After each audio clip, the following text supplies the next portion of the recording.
강한 자, 힘 있는 자, 그런 사람들이 승리할 수 있다, 그렇게 생각을 합니다. 그래서 누구나 강한 사람이 되기를 원하고 힘 있는 사람이 되기를 원하고 많이 가진 사람이 되기를 원합니다.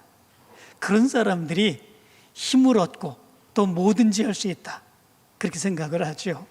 그런데 사실 성경의 역사를 보면 힘 있는 자, 강한 자, 능력 있는 자, 그런 자들이 이 세상을 이끌어가는 것이 아니라 정말 나약하고 연약한, 할 수 없다고 생각하는 바로 그 믿음의 고백을 행하는 사람들, 그들을 통해서 하나님의 역사가 이루어져가는 그런 역사가 나타나는 것을 보게 됩니다. 오늘 성경 말씀 가운데도 보면 그런 두 가지의 물줄기가 기록되어 있습니다. 특별히 오늘 성경 이전에 나타난 그런 말씀들, 그것은 가인과 가인의 후손들을 통해서 이루어지는 세 개의 역사가 기록되어 있죠. 그들은 힘이 강한 자였습니다. 세상을 이끌어가는 그런 자들이었습니다. 그들이 무엇인지 다 할 수 있다고 생각했던 바로 그런 시대의 모습들, 그것을 가인의 후손들의 이야기를 통해서 이야기해 주고 있죠. 특별히 가인은 동생 아벨을 죽입니다. 그리고 이제 쫓겨나게 되죠. 그리고 요리 방황하는 그 모습 가운데 놋 땅에서 성을 짓고 살아가게 되는 그 모습이 있게 됩니다. 그리고 그 후손 라멕은 아다와 실라 두 아내를 두게 됩니다. 그리고 아다는 야발을 낳았는데 그 야발이 장막에 거주하며 가축을 치는 그런 사람들의 조상이 되는 그런 모습들이 있고, 그 아우의 이름이 유발인데 그 유발은 수금과 퉁소를 잡는 모든 음악하는 사람들의 조상이 되었습니다. 그리고 실라는 두발가인을 낳게 되지요. 그는 구리, 쇠, 여러 가지의 기구를 만들고 그것으로 무기를 만들며 힘있게 세상을 지배하는 그런 자가 되었죠. 가인의 후손, 특별히 이제 라멕을 통해서 낳은 자녀들, 그들의 모습을 보면 세상을 지배하는 그런 모습이 있죠. 먹는 것, 입는 것, 가축을 통해서 뭐든지 행하게 됩니다. 그리고 삶의 안락한 그 모습에서 음악을 가지고 악기를 다루며 노래하고 춤추며 흥겹게 살아갑니다. 그리고 철과 쇠, 구리 이런 것들로 다른 사람들을 지배하며 다른 사람들의 것을 빼앗고 자기를 지켜가는 그런 삶을 살아갑니다. 모든 것을 이루는 그런 세상의 모습이죠. 바로 그것이 가인과 그의 후손을 통해서 나타나게 됩니다. 이 가인의 후손 라멕이 그 아내에게 자기의 힘을 과시하며 이런 이야기를 하지 않습니까? 라멕의 아내들에게 이르되 아다와 실라여 내 목소리를 들으라. 라멕의 아내들이여 내 말을 들으라. 나의 상처로 말미암아 내가 사람을 죽였고 나의 상함으로 말미암아 소년을 죽였도다. 가인을 위하여는 벌이 7배일진데 라멕을 위하여는 벌이 77배이로다. 이렇게 얘기를 합니다. 자기의 힘을 가지고 자기의 권력을 가지고 자기가 가진 그런 것을 가지고 자기가 무엇이든지 다 할 수 있다라고 하는 거죠. 너희들 누구든지 나에게 대들 사람 있으면 대들어봐라 라고 하는 거 아니겠습니까? 오히려 대들면 너에게 더 큰 엄청난 진노의 역사를 보여줄 거다 라고 하는 거죠.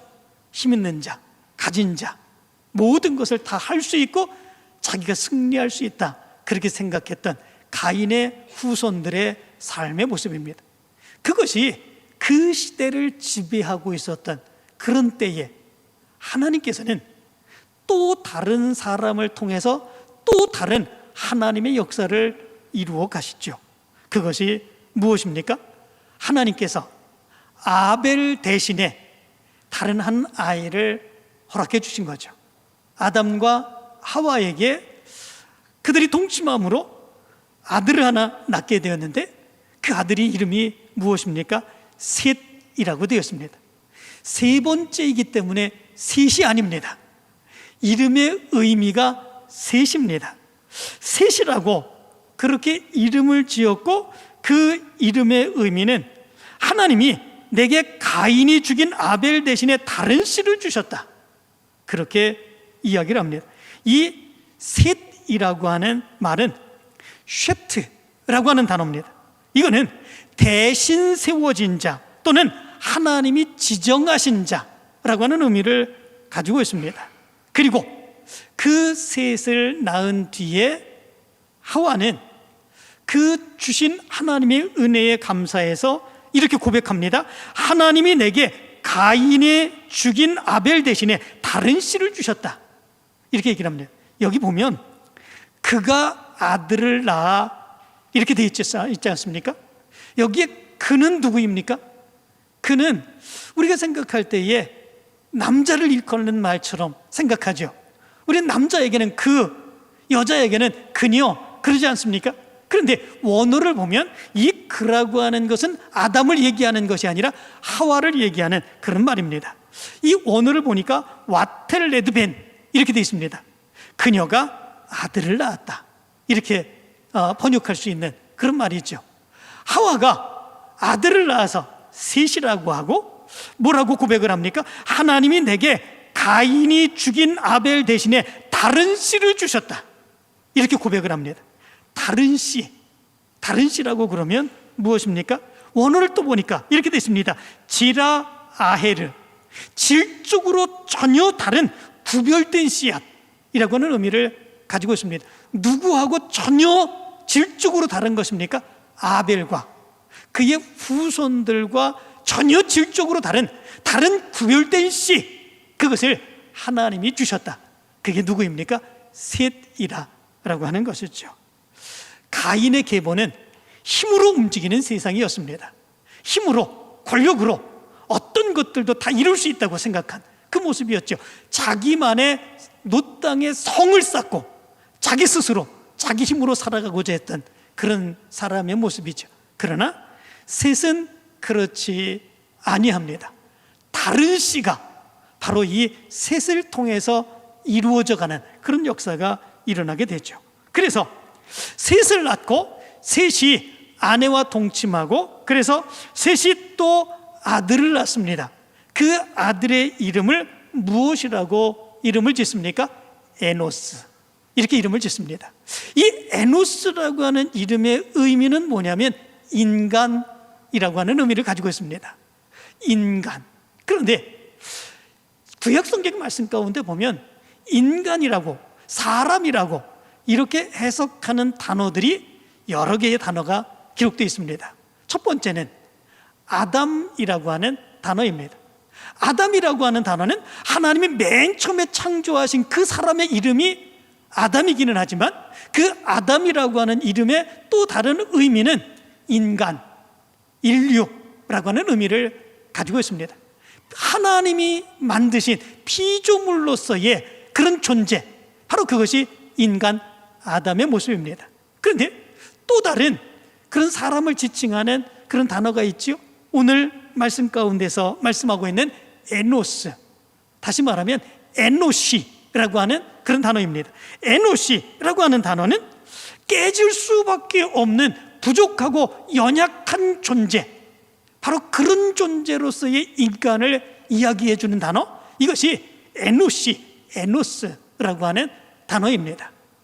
이제 셋이 아들을 낳아서 그 이름을 에노스, 정말 깨질 수밖에 없는, 정말 아무것도 이 세상 가운데서 할 수 없는 연약한 존재, 그의 이름을 그렇게 지었습니다. 그리고 또 다른 단어가 있습니다. 그것은 뭐냐면 이쉬라고 하는 단어입니다. 그것은 사회적, 도덕적으로 책임을 지는, 개인적인 책임을 짓는 그런 존재, 바로 그런 모습으로서의 이제 인간을 이야기할 때 이쉬. 에노스에 반대되는 그런 단어도 있는데 게베르라고 하는 단어입니다. 이것은 아주 책임감 있는 용사, 바로 그런 의미로서의 인간입니다. 이렇게 성경 말씀 가운데 보면 인간을 지칭하는 단어가 여러 단어가 있습니다. 그런데 셋은 그 아들을 낳고 그 아들의 이름을 에노스, 에노시라고 이름을 지었습니다.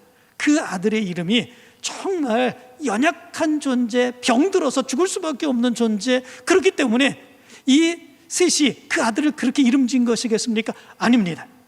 구약 성경에 보면 이름을 짓는 것은 그 사람의 전 존재를 나타내주는 바로 그런 모습임을 성경은 얘기해 주고 있습니다. 다시 말하면 이 셋은 아들을 낳으면서 이제 비로소 그 당시에 힘이 세상을 지배하고 권력이 세상을 지배하고 무기가 세상을 지배하고 그러면 이 세상의 모든 것을 다 가질 수 있다고 생각하며 자기만의 성을 쌓고 살아갔던 그 시대 속에서 그게 아니다.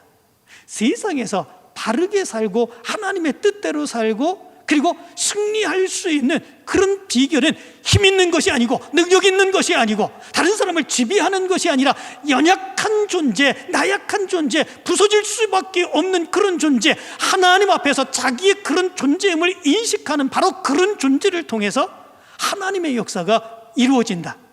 셋은 바로 그것을 고백하고 있는 것이죠. 그 가인의 후손, 화려한 세계 속에서 힘이 모든 것을 지배하고 있다고 하는 바로 그 생각을 할 수밖에 없는 그 모습 가운데서 셋은 그럼에도 불구하고 우리는 연약한 존재입니다.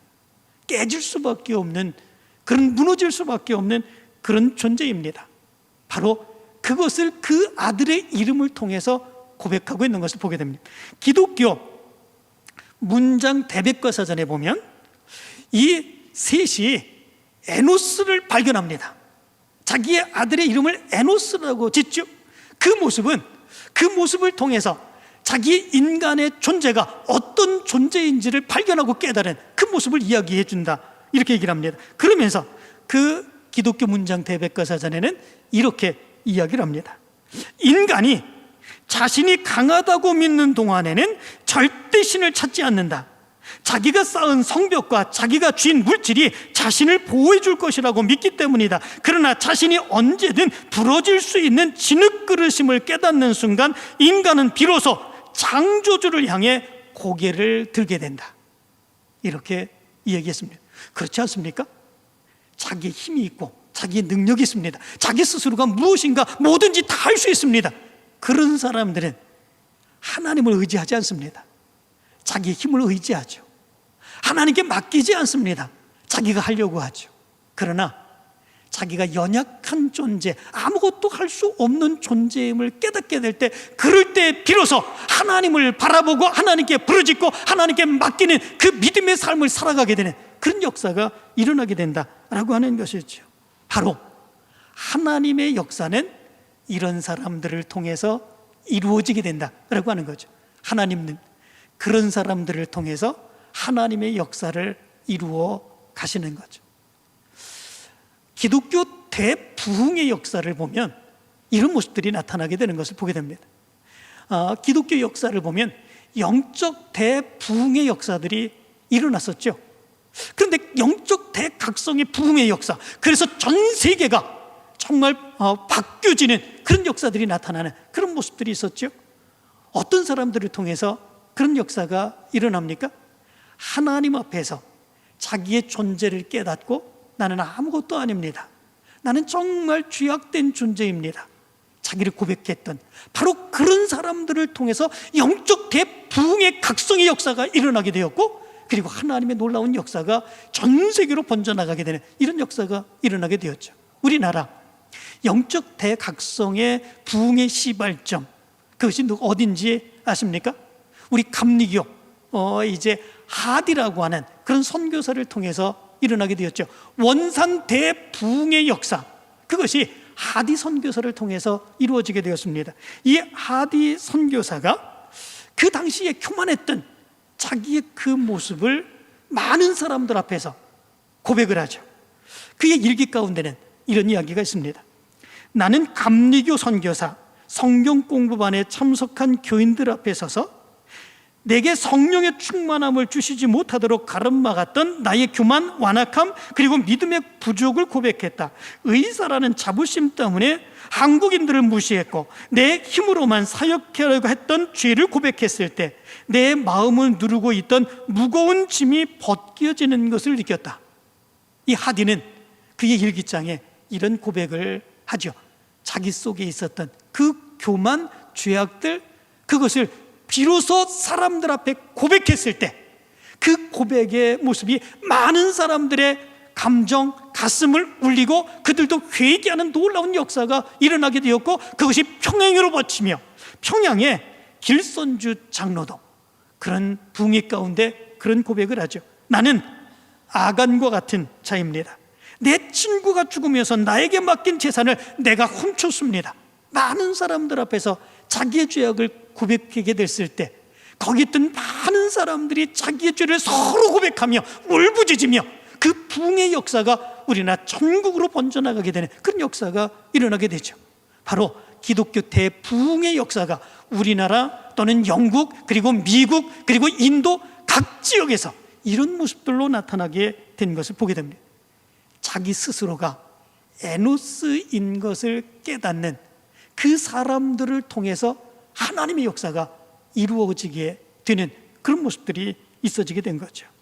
이 세상은 끊임없이 우리로 하여금 가인처럼 살아가라고 얘기합니다.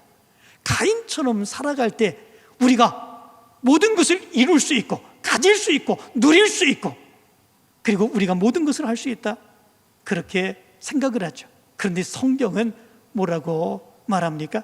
아니라는 거죠. 내가 힘 있는 자가 아니라 하나님 앞에서 나는 아무것도 아닌 존재, 부서질 수밖에 없는 존재, 연약한 존재, 하나님이 나를 붙들어 주시지 않으면 내가 온전하게 살 수 없는 존재, 그 존재가 우리 인간임을 얘기합니다. 하나님은 그런 존재를 통해서 하나님의 놀라운 역사를 이루어갈 수 있다 얘기합니다. 셋은 바로 이런 영적인 놀라운 역사를 깨닫고 그의 아들 이름을 에노스라 이름을 짓게 됐죠. 그리고 바로 그때에 사람들이 비로소 여호와의 이름을 불렀다.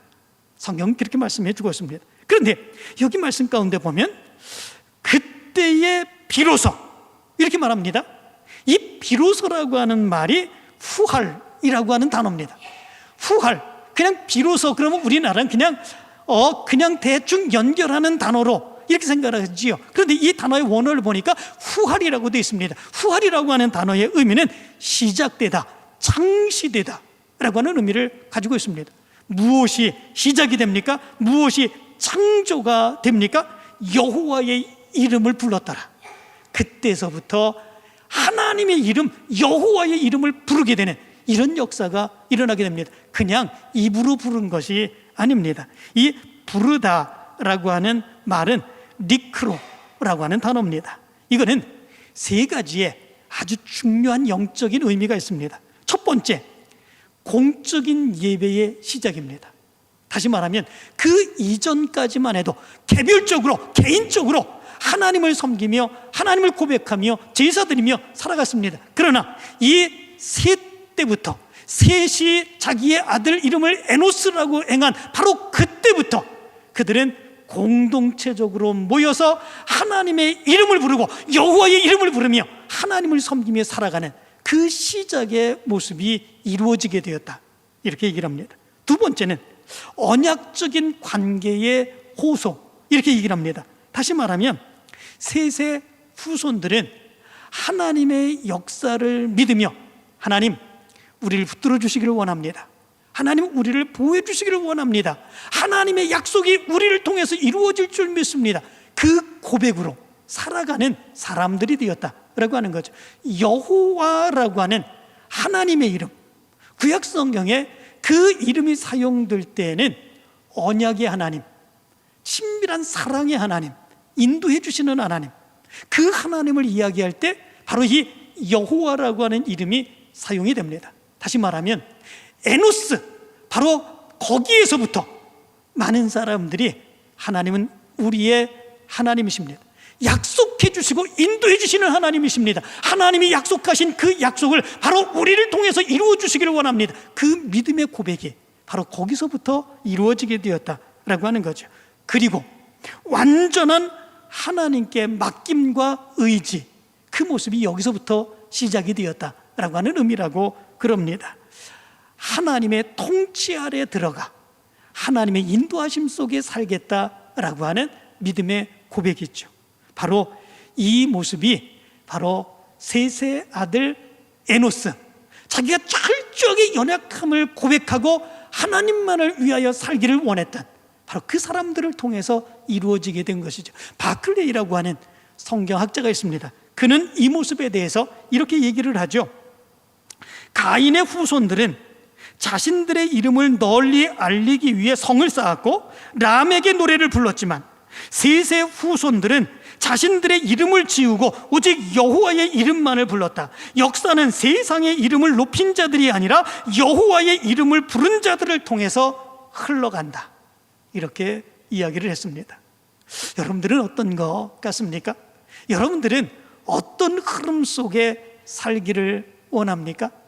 많은 사람들은 가인의 그 흐름, 가인의 물줄기 속에 살아가기를 원합니다. 내가 많은 것을 갖기를 원합니다. 그 힘을 누리기를 원합니다. 그 안에서 성공하기를 원합니다. 그러나 우리 믿음의 사람들의 흐름은 자기를 철저하게 낮추고 하나님 앞에서 자기는 아무런 존재가 아님을 고백하고 오직 하나님만이 우리를 붙드시고 하나님만이 역사해 주시는 하나님이십니다. 그 믿음의 고백 안에 살아가는 그런 사람들입니다. 우리는 바로 이 셋과 에노스의 흐름의 물줄기를 따라 살아가는 사람들이고, 그리고 하나님은 이런 우리를 통해서 하나님의 놀라운 역사가 이루어지게 되는 줄 믿습니다. 이제 이 믿음의 모습으로 세상의 힘과 능력으로 모든 것을 다 할 수 있다고 생각하는 그 사람들을 믿음 안에서 이기며 하나님의 놀라운 역사들을 이루어가는 여러분들의 삶이 되길 간절히 축원합니다.